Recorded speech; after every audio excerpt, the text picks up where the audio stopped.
Good afternoon. Today, I'd like to provide an update on the crisis involving Russia and Ukraine. From the beginning of this crisis, I have been absolutely clear and consistent. The United States is prepared no matter what happens. We are ready with diplomacy to be engaged in diplomacy with Russia and our allies and partners to improve stability and security in Europe as a whole. And we are ready to respond decisively to Russian attack on Ukraine, which is still very much a possibility. For all the events of the last few weeks and months, this has been our approach, and it remains our approach now.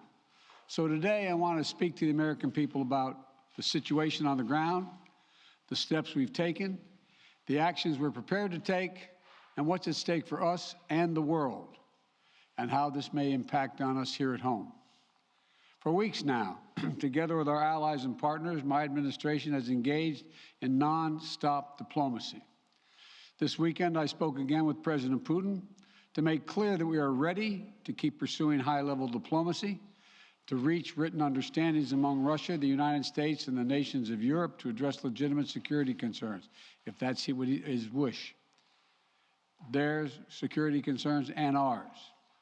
President Putin and I agreed that our team should continue to engage toward this end, along with our European allies and partners. Yesterday, the Russian government publicly proposed to continue the diplomacy. I agree. We should give the diplomacy every chance to succeed. And I believe there are real ways to address our respective security concerns. The United States has put on the table concrete ideas to establish a security environment in Europe. We're proposing new arms control measures, new transparency measures, new strategic stability measures.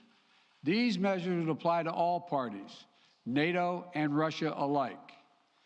And we're willing to make practical, result-oriented steps that can advance our common security. We will not sacrifice basic principles, though. Nations have a right to sovereignty and territorial integrity.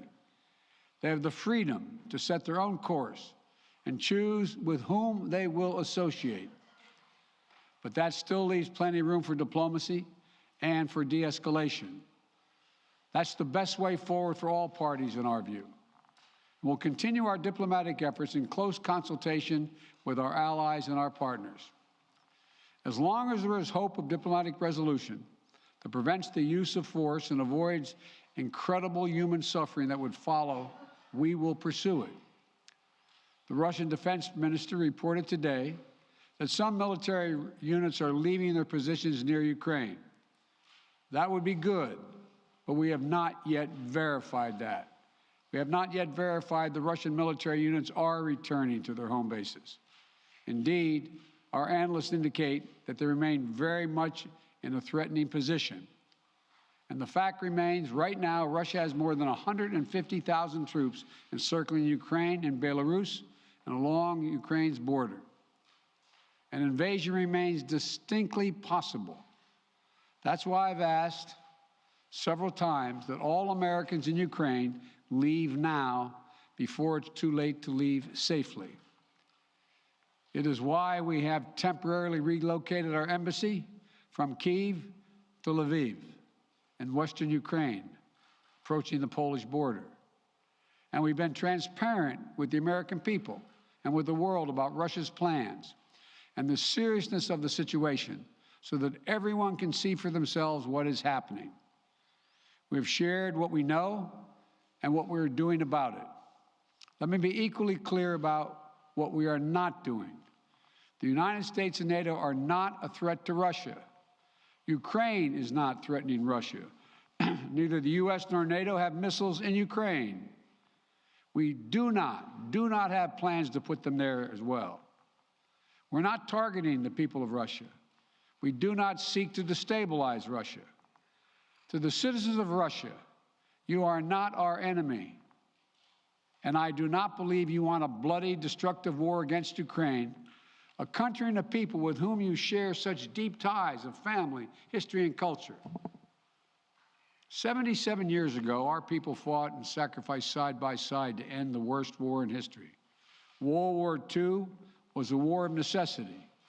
But if Russia attacks Ukraine, it would be a war of choice or a war without cause or reason. I say these things not to provoke, but to speak the truth, because the truth matters. Accountability matters. If Russia does invade in the days and weeks ahead, the human cost for Ukraine will be immense. And the strategic cost for Russia will also be immense. If Russia attacks Ukraine, it will be met with overwhelming international condemnation. The world will not forget that Russia chose needless death and destruction. Invading Ukraine will prove to be a self-inflicted wound. The United States and our allies and partners will respond decisively. The West is united and galvanized.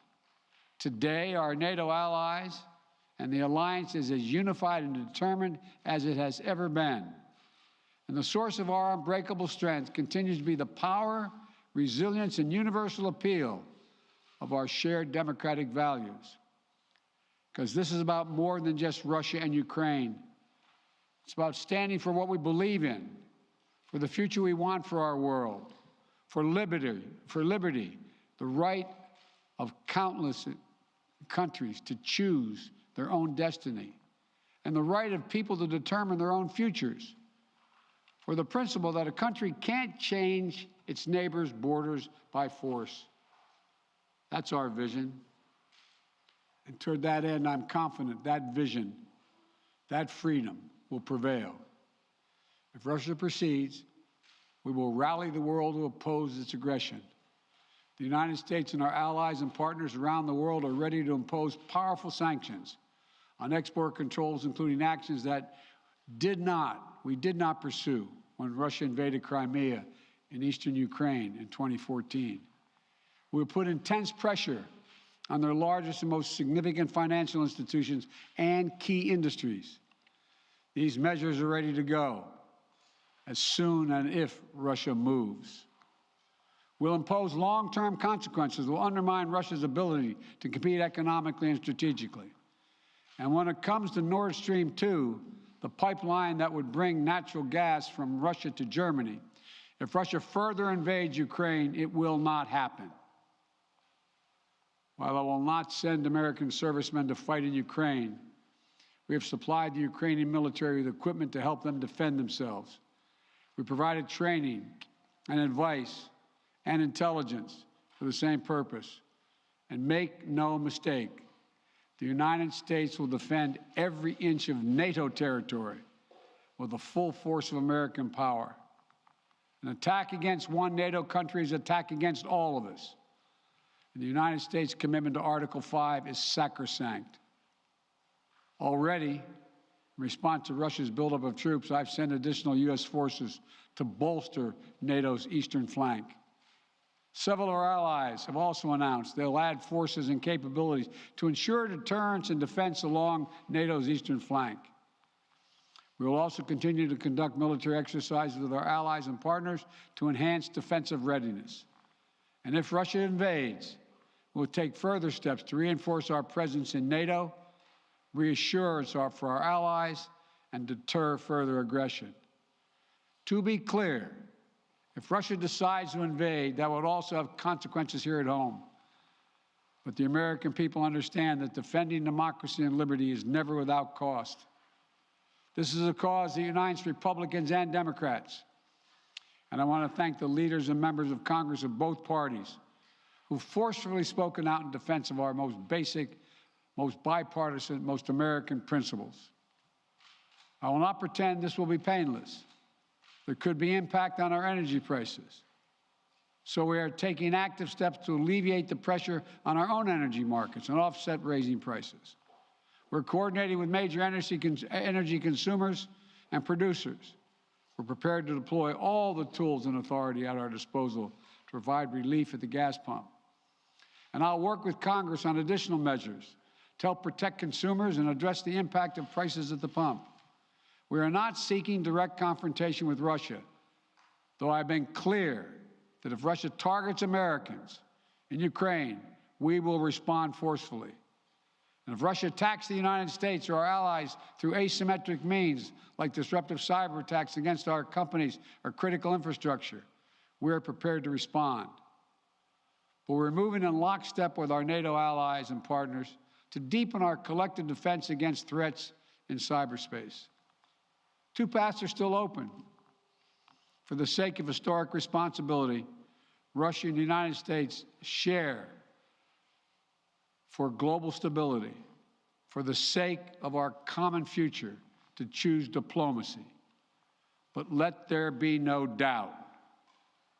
If Russia commits this breach by invading Ukraine, responsible nations around the world will not hesitate to respond. We do not stand for freedom where it is at risk today. We'll surely pay a steeper price tomorrow. Thank you. I'll keep you informed. Mr. President, whether or not they are de-escalating. Ukraine as a precursor to a Russian invasion? Are they behind the cyber attack, Mr. President?